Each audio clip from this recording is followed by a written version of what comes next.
Alam mo, tuwang-tuwa ako sa'yo. Thank you for reminding me about all the do's and don'ts. Thank you, ha. Tinutulungan mo ako dito sa journey ko sa cancer. Thank you, Lisa. Really appreciate you. Oo naman. Masaya naman po ako na inaalagaan ko po kayo. Para ko na rin po kayong nanay. Ay, ako rin. Parang nababawasan yung pagka-miss ko sa anak ko dahil sa iyo.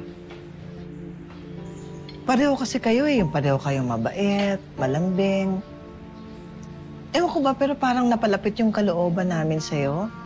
Kahit na ilang linggo ka pa lang namin nakikilala. True, yes. Uy! Oh, it's Gina! Hi, Gina! Hi, Gina. How are you? Mom, I'm still so devastated. Gina, don't take it too hard. You have to be strong, anak.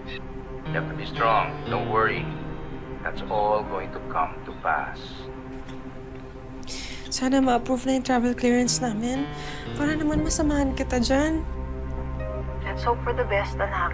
Tsaka huwag mo i-stress masyado ang sarili mo. Ako nga, tingnan mo, hindi ko iniisip that I'm dying. I'm just living for the moment. Yan ang turo sa akin ni Lisa. Lisa, sino si Lisa? My caregiver. Yes, she's been helping your mom cope with her glioblastoma. She's very good. Yeah. Gina, you should meet her. Alam mo ba, nare-remind siya sa akin sa'yo kasi pareho kayong mabait, malambing din siya.